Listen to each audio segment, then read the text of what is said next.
Bonjour à tous et bienvenue dans les matinées bibliques. On se retrouve pour cette dernière séance sur l'Ancien Testament avec le livre de Baruch et la lettre de Jérémie. Alors, quel est le contexte historique de ce livre un petit peu particulier qui va nous replonger dans l'histoire à l'époque de Jérusalem, l'époque de la chute de Jérusalem plus précisément. Donc, le prophète Jérémie a été beaucoup lu et a suscité une postérité. Et contrairement au livre d'Isaïe, qui a vu cette postérité intégrée à l'ensemble de l'ouvrage sous la forme d'un deuxième puis d'un troisième Isaïe, les continuateurs de Jérémie ont été édités indépendamment de l'ouvrage principal. Effectivement, je ne sais pas si vous vous souvenez, quand on avait vu Isaïe, on avait vu qu'il y avait en réalité au moins 3 livres d'Isaïe qui ont été compilés dans un même livre biblique. Pour Jérémie, ce n'est pas tout à fait la même chose. Nous avons 2 Jérémie, voire un troisième avec la lettre de Jérémie. Et ceux-là ont été édités dans des livres différents. Alors, comme nombre d'ouvrages tardifs, ce livre, il s'agit de pseudépigraphes, c'est-à-dire d'ouvrages écrits sous pseudonyme. C'est le secrétaire de Jérémie, Baruch, qui va être l'auteur du livre du même nom. Cet ouvrage ne figure que dans la Septante, traduction grecque, donc 2e siècle avant Jésus-Christ, et il est absent du texte massotérique, hébreu. Il s'agit donc d'un livre deutérocanonique. Il est donc absent des livres, des Bibles juives ainsi que des Bibles protestantes. La traduction latine de Jérôme, 4e, 5e siècle après Jésus-Christ, la Vulgate a ajouté à cet ouvrage un autre texte, la lettre de Jérémie. Et suivant les éditions modernes de la Bible, elle est éditée à part ou elle forme le 6e chapitre du livre de Baruch. C'est le cas de la traduction œcuménique de la Bible. Alors l'auteur prétend en tout début être Baruch, fils de Nérias, c'est-à-dire le propre secrétaire de Jérémie. Mais il est manifeste que l'auteur réel du livre est très éloigné des événements qu'il évoque avec beaucoup d'imprécisions et même des erreurs historiques. Cet ouvrage est en fait daté de la période grecque, probablement dans le courant du 2e siècle avant notre ère. La lettre de Jérémie, qui dénonce vigoureusement l'idolâtrie, date de la même époque. La lettre a été composée avant 120, avant Jésus-Christ. Alors, quel est le message de ce livre? Après la chute de Jérusalem, il n'y a plus de temple, le culte est impossible et la foi juive paraît condamnée. Bien au contraire, la dispersion des communautés va être le point de départ d'un profond renouveau. Celui-ci sera possible grâce à l'intériorisation de la foi. Dans ce contexte, le livre de Baruch offre un rapide condensé des méditations des communautés juives dispersées dans le monde. Le plan du livre de Baruch est assez simple. Donc, une première partie, le livre de Baruch, deuxième grande partie, la lettre de Jérémie. Dans le livre de Baruch, on a 6 parties. Les Juifs réunis à Babylone, envoi du livre et de l'argent à Jérusalem, confession des péchés, supplication, sagesse donnée à Israël, plainte et consolation d'Israël. Donc vous voyez, c'est un livre assez court avec seulement 6 chapitres. Donc on va le lire en intégralité. Pour Jérusalem, voici les paroles du livre que Baruch a écrit à Babylone. Babylone, donc, c'est le lieu de déportation, après la chute de Jérusalem. Baruch était fils de Néria et petit-fils de Maaseia, lui-même fils de Sédécias, petit-fils d'Assadias et arrière-petit-fils d'Hilkia. On replace toujours le personnage dans son histoire. C'était le 7e jour du mois et cela marquait le 5e anniversaire du jour où les Babyloniens s'étaient emparés de Jérusalem et l'avaient incendié. Baruch donna la lecture des paroles de ce livre devant Jéconia, fils de Joachim et roi de Juda, et devant tout le peuple qui était venu écouter cette lecture. Les ministres et les princes royaux, les anciens et tout le peuple, du plus petit au plus grand, tous ceux qui vivaient à Babylone sur les rives du Chout. Ces gens pleuraient, jeûnaient et priaient devant le Seigneur. Ils firent une collecte, chacun donnant ce qu'il pouvait, et envoyèrent la somme à Jérusalem pour le prêtre Joachim, fils de Hilkia et petit-fils de Shaloum, ainsi que pour les autres prêtres et pour l'ensemble du peuple qui se trouvait avec lui à Jérusalem. Le 10 du mois de Sivan, celui-ci avait récupéré les vases qui avaient été pris au temple du Seigneur et il voulait les renvoyer au pays du Juda. C'étaient des vases d'argent que Sédécias, fils de Josias et roi de Juda, avait fait fabriquer après que le roi Nabuchodonosor de Babylone eut exilé de Jérusalem Jéconia pour l'amener à Babylone avec les responsables politiques, les prisonniers et les artisans, les ministres et la population du pays. Les exilés dirent, « Nous vous avons envoyé de l'argent afin que vous achetiez de l'encens ainsi que des animaux destinés aux sacrifices et aux offrandes pour obtenir le pardon. Vous présenterez ces sacrifices et ces offrandes sur l'autel du Seigneur notre Dieu. Priez aussi pour le roi Nabuchodonosor de Babylone et pour son fils Balthazar. Demandez à Dieu de les faire vivre aussi longtemps que les cieux au-dessus de la terre. Ainsi, le Seigneur nous donnera des forces et fera briller nos yeux de joie, et nous vivrons sous la protection du roi Nabuchodonosor de Babylone et de son fils Balthazar. Nous serons longtemps sous leur autorité et nous bénéficierons de leur bienveillance. Priez aussi le Seigneur notre Dieu pour nous, puisque nous avons péché contre lui et, jusqu'à aujourd'hui, il n'a pas renoncé à sa redoutable colère contre nous. Vous lirez dans le temple du Seigneur ce livre que voici, lors de la fête ou à d'autres moments appropriés, afin de reconnaître publiquement les péchés. Voici ce que vous direz. La justice est du côté du Seigneur notre Dieu, et c'est la honte qui nous monte au visage aujourd'hui. Oui, à nous, les habitants de Juda et les habitants de Jérusalem. À nos rois, nos chefs, nos prêtres, nos prophètes et nos ancêtres. Nous avons fait ce qui est mal devant le Seigneur. Nous avons désobéi, nous n'avons pas écouté la voix du Seigneur notre Dieu, quand il nous disait de suivre les décrets qu'il nous avait donnés. Oui, depuis le jour où il nous a fait sortir d'Égypte, nos ancêtres jusqu'à aujourd'hui, nous avons été désobéissants envers le Seigneur notre Dieu. Nous avons négligé d'écouter sa voix. Alors, comme on le voit aujourd'hui, le malheur s'est attaché à nous avec la malédiction que le Seigneur a annoncée par son serviteur Moïse, le jour où il a fait sortir d'Égypte nos ancêtres pour nous donner un pays qui ruisselle de lait et de miel. Il nous a envoyé des prophètes, mais nous n'avons pas écouté ce qu'il nous disait de sa part. Au contraire, chacun de nous a suivi ses mauvais penchants, en offrant un culte à d'autres dieux et en faisant ce qui est mal aux yeux du Seigneur notre Dieu. Donc, comme on peut le constater à travers cette reconnaissance des péchés, c'est une réflexion sur la rétribution, sur le pourquoi de l'exil. Et s'il y a eu, pas l'exil, pardon, sur le pourquoi de la déportation à Babylone. Si, c'est l'exil à Babylone, oui. Ce pourquoi de l'exil à Babylone, ben, c'est à cause des péchés, parce qu'ils n'ont pas écouté les décrets, parce qu'ils n'ont pas écouté les commandements de Dieu. Alors le Seigneur a accompli la parole qu'il avait prononcée contre nous, contre nos juges qui rendaient la justice en Israël, contre nos rois, nos chefs, contre les gens d'Israël et de Juda. En effet, nulle part dans le monde n'avait-on encore subi ce qu'il a infligé à Jérusalem, conformément à ce qui est écrit dans la loi de Moïse. Nous en sommes venus à ce que certains mangent la chair de leurs propres fils et de leurs propres filles. Il les a livrés au pouvoir de tous les royaumes environnants pour qu'ils subissent insultes et dévastations de la part de tous les peuples voisins où le Seigneur les a dispersés. Au lieu d'être au premier rang, nous avons été au dernier, puisque nous avons péché contre le Seigneur notre Dieu, quand nous n'avons pas écouté sa voix. Ô Seigneur, Dieu d'Israël, toi qui as fait sortir d'Égypte ton peuple par ta force irrésistible, par des miracles et des prodiges, et par des interventions grandioses, toi dont la renommée subsiste aujourd'hui, nous le reconnaissons, nous avons péché. Nous avons été rebelles, nous avons été injustes. Seigneur, notre Dieu, envers tous tes commandements. Détourne donc de nous ta colère, car nous ne sommes plus que quelques-uns parmi les peuples où tu nous as dispersés.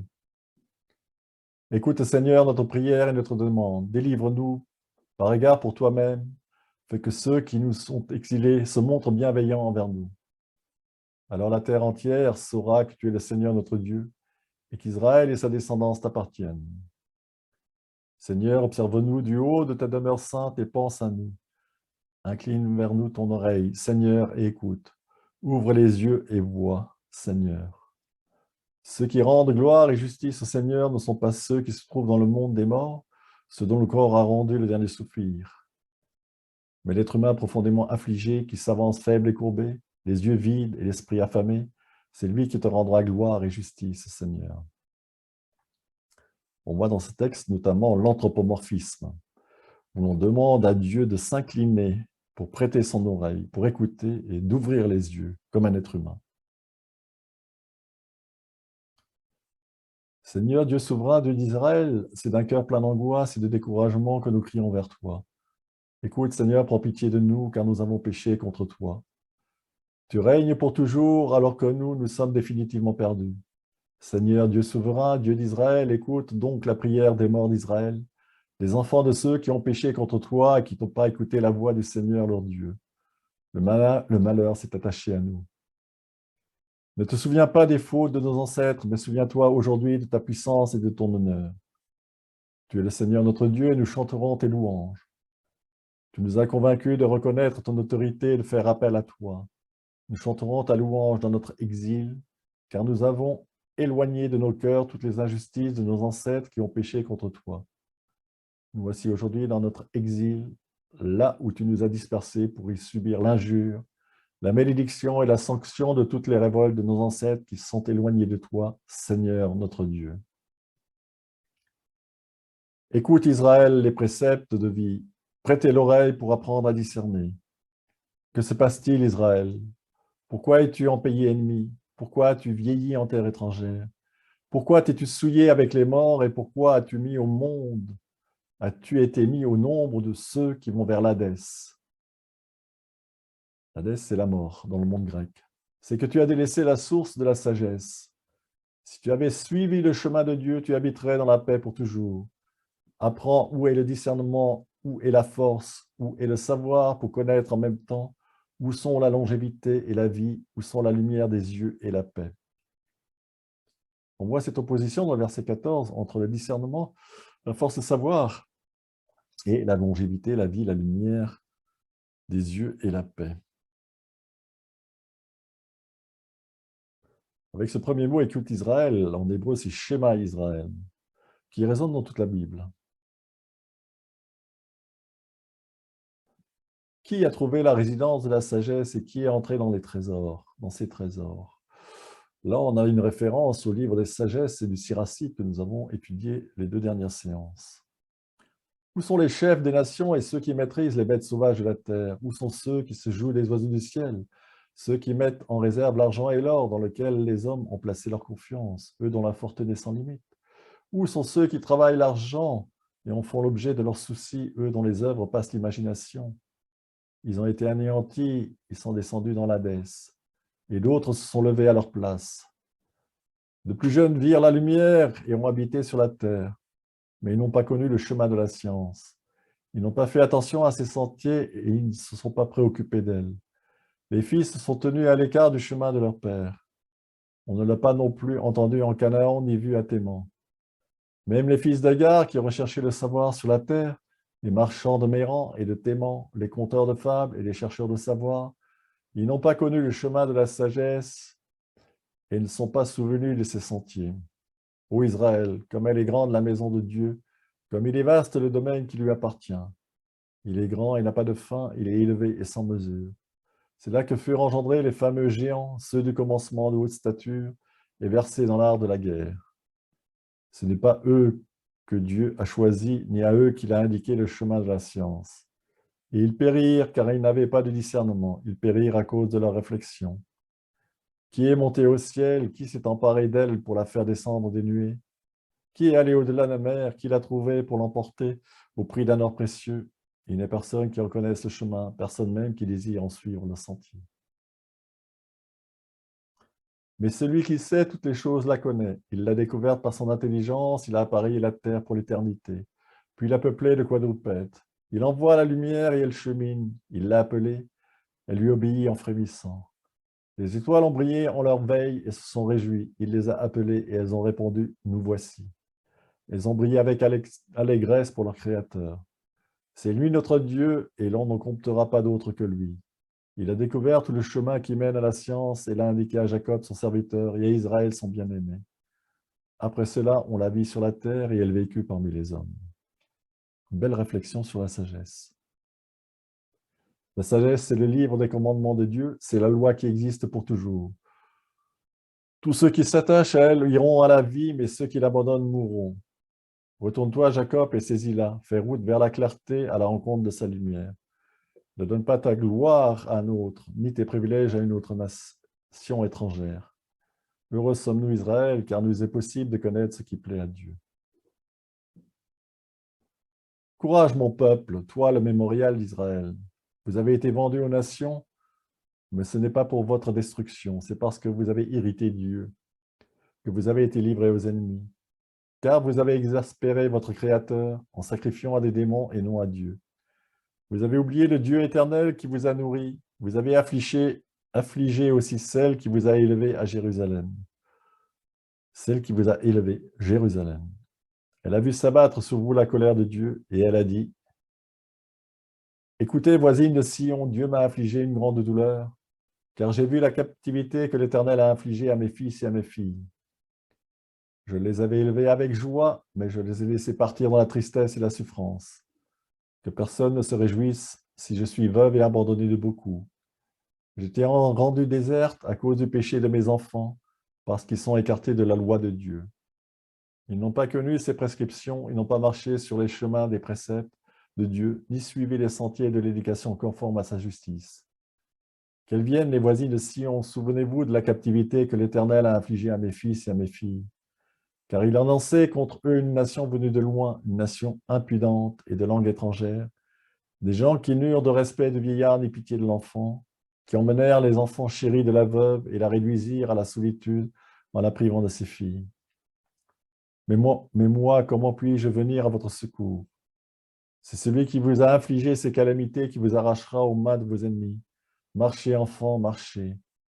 Moi, me voici donc abandonnée et déserte. J'ai quitté la robe de la paix, j'ai mis mon vêtement de suppliant. Je crierai vers l'Éternel tout au long des jours. Prenez courage, enfants, criez vers Dieu, et il vous arrachera la domination aux mains de vos ennemis. Car moi, j'ai placé dans l'Éternel l'espérance de votre salut, et le Saint m'a envoyé une joie.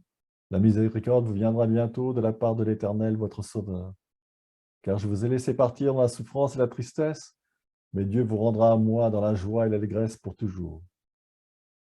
Comme les voisines de Sion voient maintenant votre captivité, ainsi elles verront bientôt le salut que viendra de votre Dieu. Il vous arrivera avec la gloire éclatante et la splendeur de l'Éternel. Enfants, supportez patiemment la colère qui vous est venue de Dieu. L'ennemi t'a poursuivi, mais tu verras bientôt sa destruction, et tu lui piétineras la nuque. Mes tendres enfants ont parcouru des chemins rocailleux, ils ont été enlevés comme du bétail, ravis de force par les ennemis. Gardez courage, enfants, et criez vers Dieu, car celui qui vous a conduit là se souviendra de vous. Comme vous avez eu le destin de vous écarter de Dieu, eh bien, une fois convertis, décuplez vos efforts à le chercher. Car celui qui vous a infligé ces calamités vous amènera la joie éternelle en même temps que votre salut. Vous voyez dans ce très bel extrait, cette confiance qui est renouvelée. À côté de cette punition vécue à travers l'exil, il y a toujours cette espérance de salut. C'est une constante dans la Bible, cette espérance de salut. Courage, Jérusalem, il te consolera, celui qui t'a donné ton nom. Malheureux ceux qui t'ont maltraité et qui se sont réjouis de ta chute. Malheureuses les villes dont les enfants étaient esclaves. Malheureuse celle qui a reçu tes fils, car comme elle s'est réjouie de ta chute et s'est félicitée de ta ruine, ainsi sera-t-elle affligée de sa propre dévastation. Je la priverai de la nombreuse population qui fait sa joie, et son insolence se changera en souffrance. Car l'Éternel fera s'abattre un feu sur elle pour de longs jours. Elle sera habitée par des démons pendant plus longtemps encore. Regarde vers l'Orient, Jérusalem, et vois la joie qui te vient de Dieu. Voici, ils viennent les fils que tu avais vus partir, ils viennent rassembler de l'Orient jusqu'à l'Occident par la parole du Saint, en se réjouissant de la gloire de Dieu. Jérusalem, quitte ta robe de souffrance et d'infortune, et revêt pour toujours la belle parure de la gloire de Dieu. Couvre-toi du manteau de la justice, celle qui vient de Dieu, et mets sur ta tête le diadème de la gloire de l'Éternel. Car Dieu va montrer ta splendeur à toute la terre qui est sous le ciel. Et il te donnera ce nom pour toujours, paix de justice et gloire de piété. Debout Jérusalem, place-toi sur la hauteur et tourne ton regard vers l'Orient. Vois tes enfants rassemblés du soleil couchant jusqu'au levant par la parole du Saint. Ils se réjouissent que Dieu se souvienne. Ils sortirent de tes portes à pied, poussés par des ennemis, mais Dieu les fait revenir vers toi, portés glorieusement comme un trône royal. Car Dieu a ordonné que toute haute montagne soit abaissée, ainsi que les dunes sans fin. Il a fait combler les ravins pour que la terre soit aplanie et qu'Israël puisse avancer d'un pas assuré dans la gloire de Dieu. Sur ton ordre, les forêts aussi et chaque arbre odoriférant ont préparé leur ombrage pour Israël. Car Dieu guidera Israël dans la joie à la lumière de sa gloire, accompagné de la miséricorde et de la justice qui sont les siennes. Alors, faut-il voir dans ce texte le retour de l'exil? Ce n'est pas impossible. Donc, ce serait sous Cyrus, roi des Perses, qui a ordonné le retour d'exil. Voilà, c'est sur ces propos que se termine le livre de Baruch. Donc, un livre qui est quand même plein d'espérance. On a vu durant tout ce livre que l'exil à Babylone, donc cette déportation, a été un châtiment de Dieu pour le punir de ne pas respecter tous les commandements, tous les décrets. Et cela termine par un retour purement gratuit, sans aucune explication.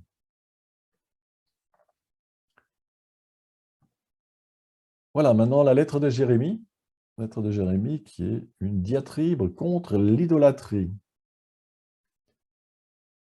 Copie de la lettre que Jérémie envoya à ceux qui allaient être emmenés prisonniers à Babylone par le roi des Babyloniens pour annoncer ce que Dieu lui avait prescrit. Donc on est toujours dans le même cadre historique. À cause des péchés, on revient toujours au même sujet que le livre de Baruch, que vous avez commis contre Dieu, vous serez emmenés prisonniers à Babylone par Nabuchodonosor, roi des Babyloniens. Une fois arrivé à Babylone, vous y serez pour de très nombreuses années, pour une longue période, jusqu'à 7 générations. Mais ensuite, je vous ferai partir de là en paix. Désormais, vous verrez à Babylone des dieux d'argent, d'or et de bois, que l'on hisse sur les épaules et qui inspirent la crainte aux nations. Aussi, prenez garde à ne pas devenir à votre tour en tout point semblable aux étrangers. Que la crainte de ces dieux n'aille pas s'emparer de vous, à la vue de la foule qui se prosterne devant et derrière eux. Mais dites en votre cœur, c'est devant toi qu'il faut se prosterner, maître. Car mon ange est avec vous, c'est lui qui prend soin de vos âmes. En effet, la langue de ces dieux a été taillée par un ouvrier. Sans doute les idoles sont-elles plaquées d'or et d'argent. Mais elles sont mensongères et ne peuvent parler. Comme pour une jeune fille qui a le goût de la toilette, ces gens prennent de l'or et en couronnent la tête de leur dieu.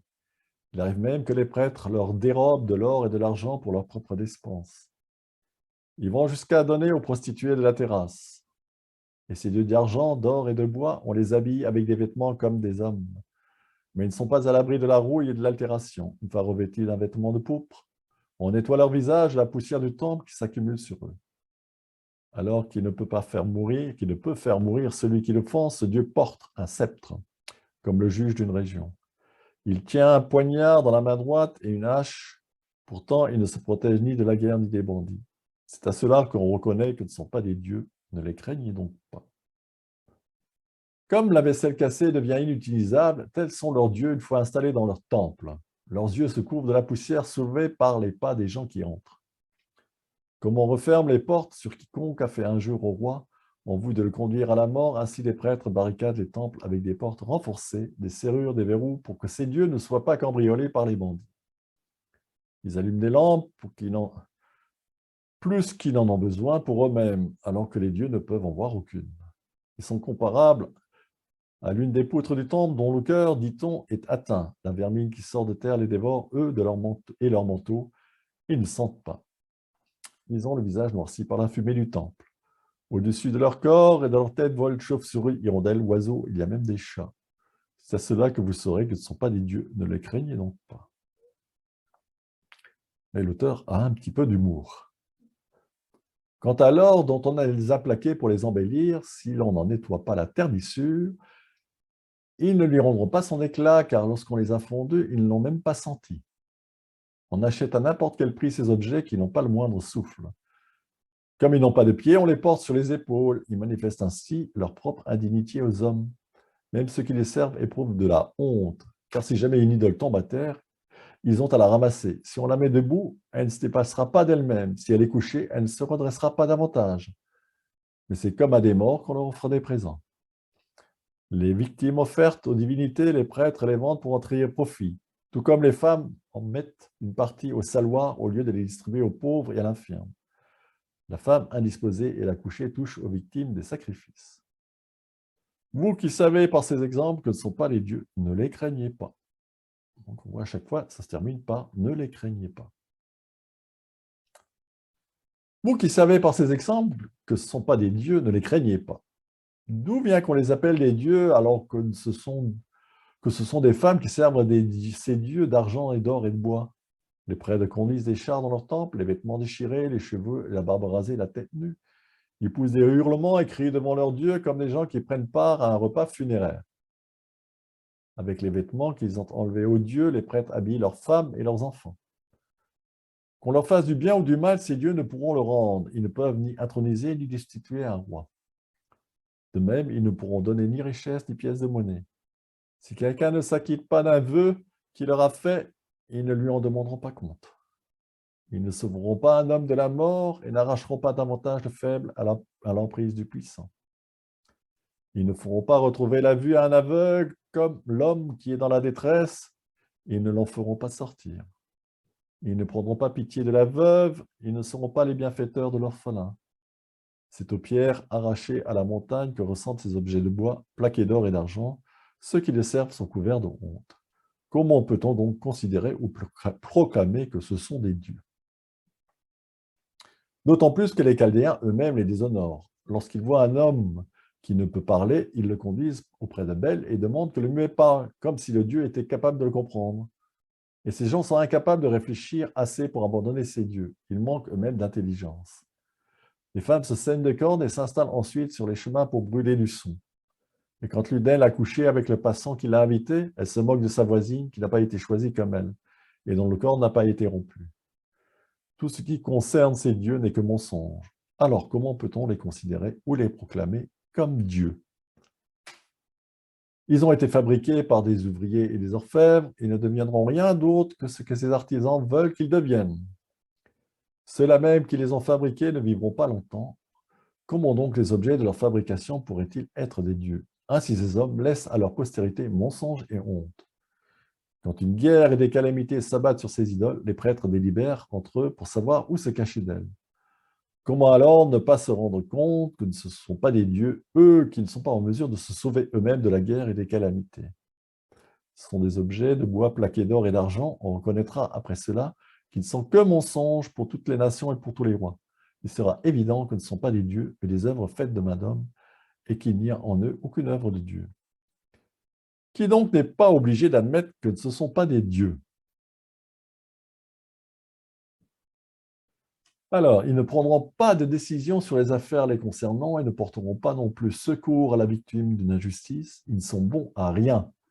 Ils sont comme des corneilles entre ciel et terre. Que le feu s'abatte sur le temple des dieux, de bois plaqué d'or et d'argent, leurs prêtres s'enfuiront et s'en tireront sains et saufs. Mais eux seront entièrement consumés comme des poutres au milieu du brasier. Ils ne s'opposeront ni à un roi ni à des ennemis. Comment donc admettre que ce sont des dieux ou les tenir pour tels? Les dieux de bois plaqués d'argent et d'or ne se garderont ni des voleurs ni des bandits. Que des gens leur arrachent brutalement l'or et l'argent et s'en aillent avec le vêtement dont ils étaient couverts, eh bien, ils seront incapables de se secourir eux-mêmes. Aussi, mieux vaut être un roi faisant preuve de bravoure ou un objet utile dans une maison dont on pourra se servir, dont pourra se servir son propriétaire, que d'être ces dieux mensongers. Ou bien mieux vaut une porte de maison qui protège ce qui se trouve à l'intérieur plutôt que ces dieux mensongers. Une colonne de bois dans un palais que ces dieux mensongers. Car le soleil, la lune et les étoiles qui brillent et ont mission de servir se montrent dociles. L'éclair aussi quand il paraît facile à voir. Il en va de même du vent qui souffle en toute région. Lorsque le Dieu leur commande de parcourir la terre, les nuages accomplissent ce qui leur est assigné. Et le feu envoyé d'en haut pour dévaster monts et forêts fait ce qui lui est ordonné. Les idoles, elles, ne sont même pas faites à l'imitation des formes et des puissances de ces éléments. De là, il ressort qu'on ne doit ni considérer ni proclamer que ce sont des dieux, puisqu'ils ne sont pas en mesure de rendre un jugement ni de faire du bien aux hommes. Vous savez donc que ce ne sont pas des dieux, ne les craignez pas. En effet, ils ne peuvent ni maudire ni bénir les rois. Ils sont incapables de montrer aux nations des signes dans le ciel, de briller comme le soleil ou d'éclairer comme la lune. Les bêtes sauvages leur sont supérieures, elles qui peuvent, en fuyant vers un abri, se secourir elles-mêmes. Donc, en aucune façon, il n'apparaît que ce sont des dieux. Aussi, ne les craignez pas. Comme un épouvantail dans un plant de concombre qui ne protégerait, ainsi en est-il de leurs dieux de bois plaqués d'or et d'argent. Ou bien c'est un buisson d'épines dans un jardin sur lequel se posent tous les oiseaux, ou encore un cadavre jeté dans l'obscurité, qu'ils sont comparables, leurs dieux de bois plaqués d'or et d'argent. À voir leur pourpre et leur éclat se gâter, vous comprendrez que ce ne sont pas des dieux. Finalement, ces objets seront dévorés et seront la honte du pays. Mieux vaut donc un homme juste qui n'a pas d'idole, il sera à l'abri de la honte. Voilà, c'est sur ces propos que se termine cette diatribe contre les idoles, une diatribe pleine d'humour. Voilà, nous en avons terminé avec l'Ancien Testament. Et je vous propose de faire un petit récapitulatif historique de l'Ancien Testament. Avec les grandes dates de l'histoire, on va reparcourir tout ce qu'on a vu en quelques minutes, je vous rassure. Donc les dates à retenir, les dates importantes à retenir, 1800 Abraham, 1250 Moïse, en 1000 David et Salomon, 935 le schisme entre Juda et Israël, donc avec Jérusalem et Samarie comme capitale. 721, chute du royaume du Nord, disparition du royaume du Nord. 538, 587, donc c'est l'exil à Babylone avec la chute de Jérusalem. Alors, si on va reprendre les slides que vous connaissez tous très bien maintenant. Donc Abraham, 1900-1800 avant Jésus-Christ, avec les patriarches, donc Abraham, Isaac, Jacob, avec le séjour en Égypte. Et nous avons un personnage important, 1250, Moïse, avec ce qu'on a appelé Exode. Exodos, la route qui sort d'Égypte. Donc l'Exode marque la naissance d'un peuple. Avec Abraham, nous avions la naissance d'une religion, et avec Moïse, nous avons la naissance du peuple d'Israël, qu'on appellera communément peuple d'Israël plus tard. Donc c'est aussi la Pâque juive, qui débute avec l'Exode. Je vous rappelle que les portes des montants étaient recouvertes de sang, et donc les Hébreux ont été épargnés lors de la 10e plaie d'Égypte. Donc ensuite, après Moïse, nous avons l'installation dans la terre promise, qui va durer un certain temps. Vous vous souvenez de cette pérégrination dans le désert après l'Exode? Il y a 40 ans de pérégrination dans le désert avant d'arriver avec Josué aux portes de Jéricho, avec les trompettes qui ont fait s'écrouler les murailles de Jéricho.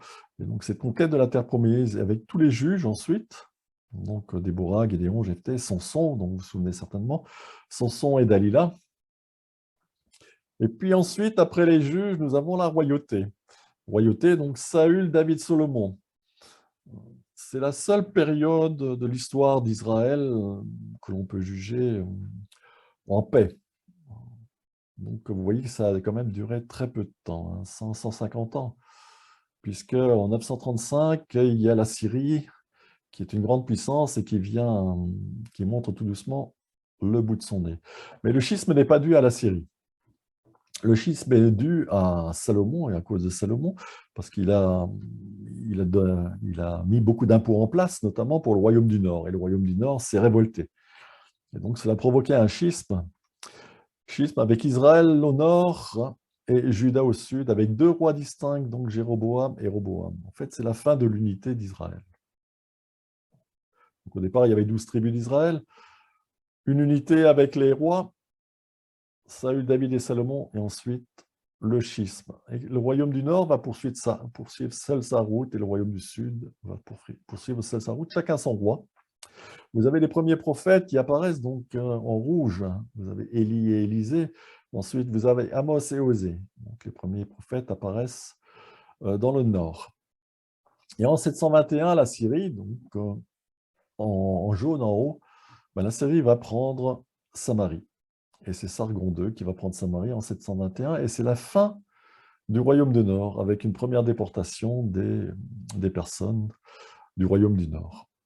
Et il y a le montée en puissance. En haut, vous avez en rouge la Babylone. Donc pendant ce temps-là, le royaume du Sud poursuit encore sa route. Vous avez beaucoup de rois ici. Vous avez notamment un roi très impie qui est menacé. Vous avez ensuite, tout à fait à droite, le roi Josias qui a essayé de faire une réforme religieuse, à qui l'on doit notamment le livre de Deutéronome. Mais ça a été qu'une brève accalmie. Et vous avez tous les grands prophètes qui apparaissent à partir de ce moment-là. En fait, c'est quand les choses vont très mal que les prophètes apparaissent.